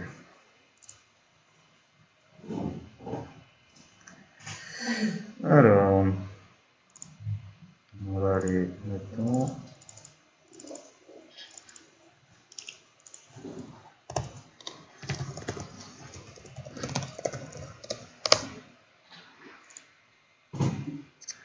Ce que je vais vous demander de faire en fait pour cet exercice, ça va être de vectoriser une photo d'animal.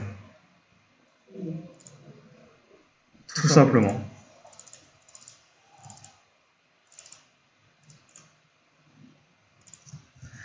Un nouveau document plutôt.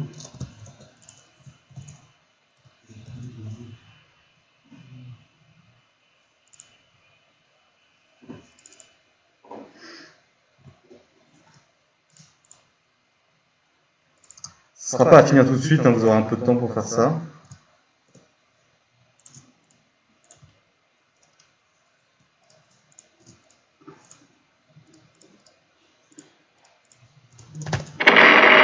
Pardon. Je suis désolé, je ne sais pas d'où ça vient. Le raccourci pour verrouiller un objet dans Illustrator, c'est CTRL 2. Et pour une raison que j'ignore, j'ai un autre logiciel qui fait exploser quand je fais CTRL 2, mais je ne sais pas lequel. Donc, voilà, c'est un mystère. Alors, je vais ça un peu. Voilà. Je vais faire ça comme ça. Donc, vous prenez une photo. Il faut forcément que ce soit une photo, hein, ça ne peut pas être autre chose. C'est important que ce soit une photo, sinon ça ne fonctionne pas du tout.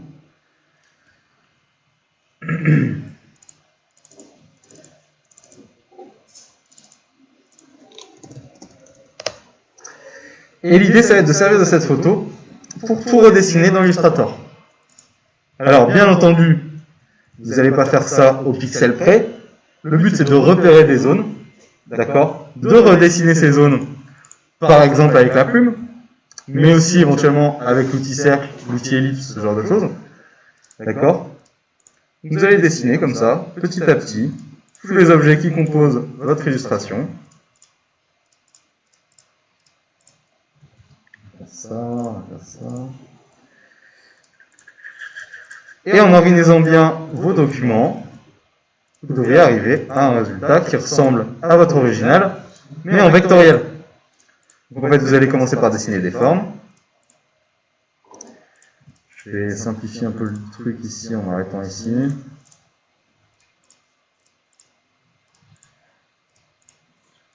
Et le but, c'est qu'à la fin, vous puissiez masquer votre photo d'origine et afficher uniquement votre illustration en vectoriel.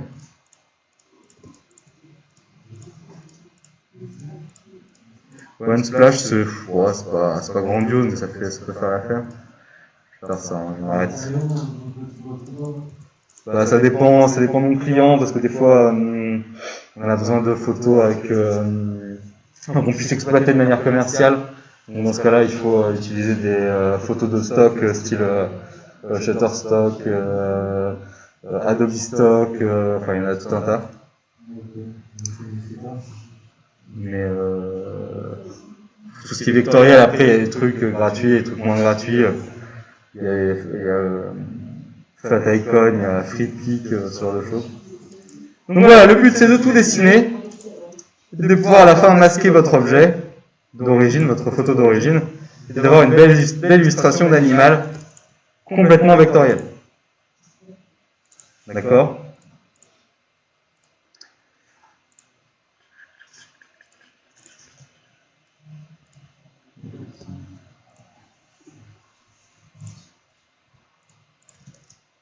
Merde.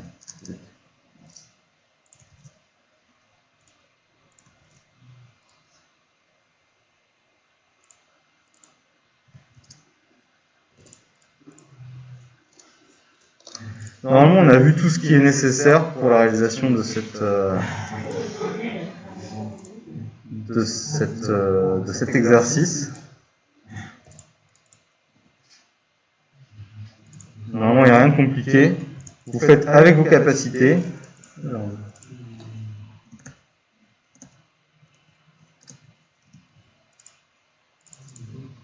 Et ça sera très bien.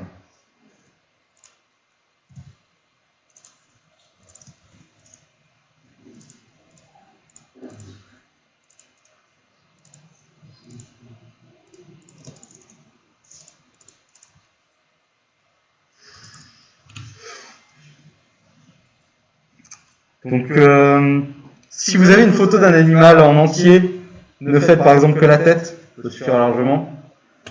Ça sert à rien de, voilà, le but c'est vraiment d'utiliser les outils, de s'entraîner avec les outils. Vous aurez une série de critères à respecter. Donc, il va falloir qu'il y ait du dessin à la plume, il va falloir qu'il y ait des contours, enfin des tracés et des contours. Donc là, par exemple, il y aura des formes de cet ordre-là. Mais par exemple, si je veux faire ici les moustaches de mon tigre, je vais plutôt prendre juste des tracés auxquels je vais appliquer une couleur de contour, qui en l'occurrence ce sera blanc. D'accord ? Ça, on l'a vu. Normalement, ça pose pas de problème. Donc, il y aura bien voilà, des formes remplies, des formes en tracé. Je vous demanderai également, si possible, enfin, c'est pas si possible, je vous demanderai également d'utiliser le Pathfinder ou le concepteur de forme et de me démontrer l'utilisation de cet outil. Donc je m'explique. Je vais donner un exemple ici. Là, je vais essayer de dessiner le museau un peu. Donc, je vais faire une première forme qui va faire un peu le tour comme ça. Je fais ça comme ça. Je vais m'arrêter ici. C'est pour l'exemple. C'est comme ça.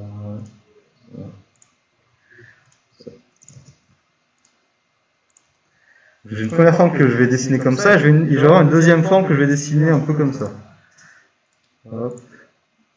Hop.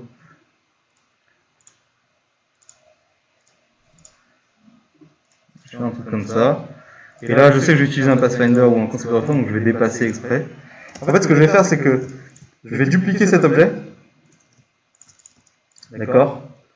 Je vais faire ça, ça. Je vais essayer d'utiliser le concepteur de forme pour effacer une partie. Et je garde ça de côté. Et sur mon illustration finale, en fait, je vais garder que mon dessin final. Ok. Et donc, je montre bien que à cet endroit-là, j'avais fait deux formes. Au final, j'en ai plus qu'une. Je sais que forcément, j'ai utilisé, enfin forcément, il y a 99% de chances que j'utilise le concepteur de forme ou le Pathfinder pour faire cet objet. D'accord? Donc c'est comme ça que je vous demanderai de démontrer l'utilisation des outils. Vous allez garder en fait tout simplement les formes de construction. Ok? Et je vous demanderai aussi de gérer vos nuanciers. D'accord? Donc là, dans mon illustration, par exemple, je vais simplifier le nombre de couleurs. Donc il y aura probablement un orange un peu comme ça. Il y aura probablement une couleur un peu intermédiaire. Il y aura probablement un gris, un noir. L'œil, j'ai vu, il y a aussi certaines couleurs que je vais essayer de récupérer. Ces couleurs devraient être présentes dans le nuancier et uniquement ces couleurs. C'est-à-dire que le réflexe que vous pouvez prendre, c'est par défaut sélectionner toutes les couleurs du nuancier et les supprimer. Vous les cliquez, vous faites un shift. Première couleur, shift, dernière couleur. Vous cliquez déplacer vers la corbeille, vous cliquez directement sur la corbeille pour supprimer la sélection.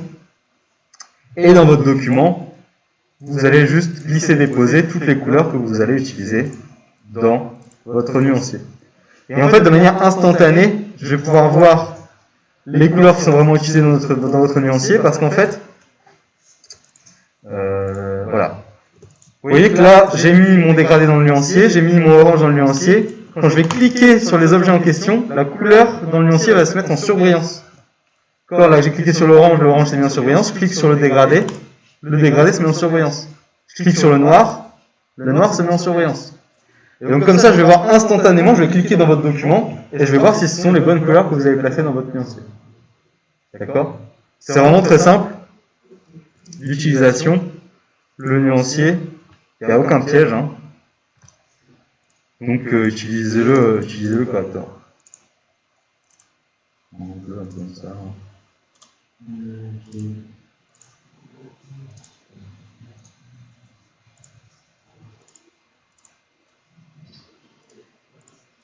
Profitez-en pour utiliser des dégradés aussi, on les a vus.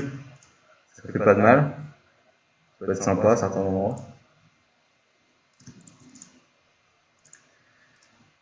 Et si jamais vous connaissez déjà Illustrator et que vous avez envie d'utiliser d'autres fonctions, je vous invite à le faire également. Par exemple, on peut faire des effets... je sais jamais où ils sont parce que je m'en sers jamais. On peut faire des effets de flou.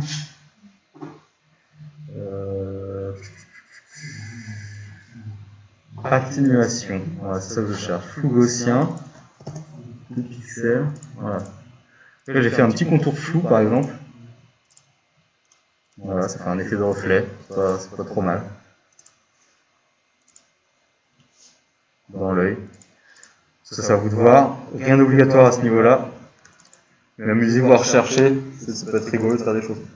Pour tout ce qui est pelage, je vous conseille de faire simplement des pointes. Peut-être des trucs un peu comme ça en zigzag. Assez approximatives. Ça fera parfaitement l'affaire. D'accord? C'est pas la peine d'aller chercher un truc très compliqué pour faire ça. Donc ne vous embêtez pas. Il y a possibilité de faire ça de manière beaucoup plus précise dans Illustrator, mais c'est un peu plus complexe, donc on va pas le voir tout de suite. Et surtout, je suis disponible par email si vous avez des questions, ou même sur Discord, vous m'envoyez un message sur Discord, j'essaie de répondre le plus vite possible. Ça, c'est pas un souci.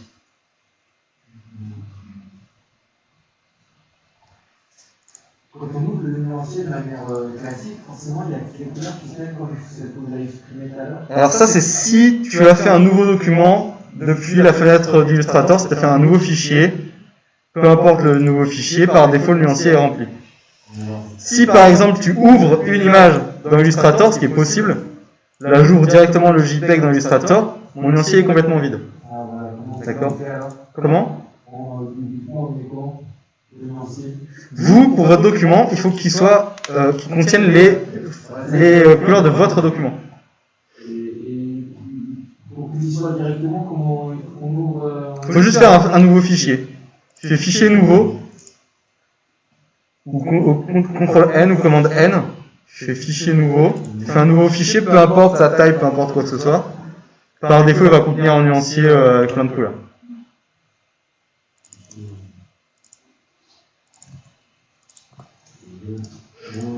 Et dedans, tu peux glisser-déposer une image.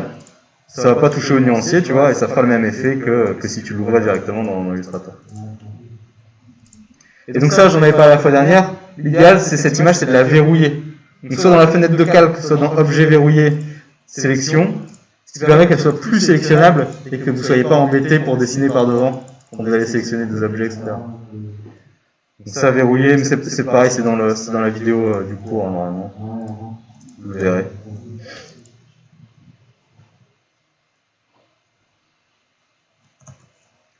Donc d'ici bientôt, je vous ferai un petit document bien précis avec le sujet. C'est pas pour tout de suite. C'est pas pour tout de suite, ça sera pour probablement même pas la fois prochaine d'ailleurs. Vous aurez un peu de temps. En général, pour avoir un ordre d'idée, ce que je vous demande à faire chez vous, si vous passez moins de temps chez vous que la durée du cours, c'est que vous êtes probablement en train de faire une connerie. D'accord? Si vous avez passé moins de 2 heures sur un sujet que je vous donne, c'est probablement que vous n'avez pas passé assez de temps. Ça vous donne un bon ordre d'idée de ce que je vous demande. En 2 heures, là, vous pouvez faire quelque chose de tout à fait décent. Et si vous y passez un tout petit peu plus de temps, vous pouvez aller un peu plus loin. Mais 2 heures, c'est vraiment un minimum. Souvent, j'ai un souci, j'essaie de mettre une photo de l'animal dans Illustrator et il veut pas.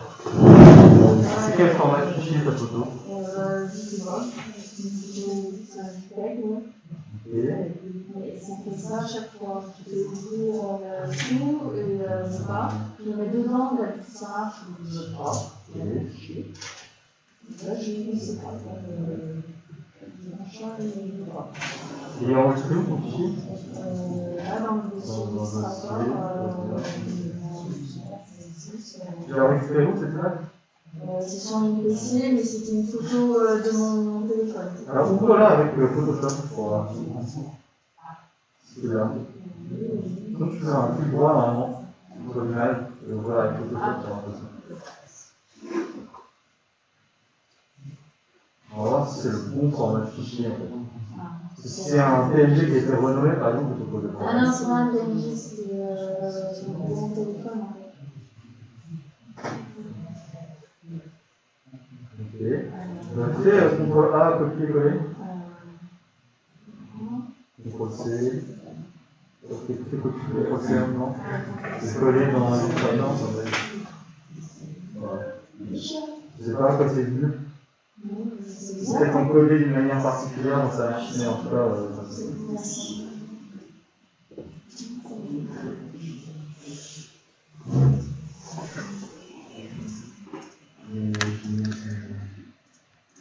Oui, pareil, en termes d'animaux, je vous déconseille le manchot empereur par exemple. Ou l'orque, ou le dauphin. À moins de se faire un gros travail sur les dégradés, sur les couleurs, le dauphin c'est quand même pas ouf en termes de dessin vectoriel. Voilà, vous faites les vagues à côté, j'en sais rien, mais vous voyez que le tigre, je dois quand même passer un petit peu de temps à dessiner les formes et tout. C'est ce que je considère comme intéressant. Voilà. Alors après, si vous êtes vraiment fan des dauphins, voilà, faites un dauphin, mais faites-le de manière assez pointue du coup.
Pour Ah. Alors, en fait, il suffit de prendre la première couleur, faire Shift et la dernière couleur. Shift plus clic sur la dernière couleur. Et après la petite corbeille, et puis voilà, ça supprime tout ça.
Pardon. Tous les coups, c'est Discord.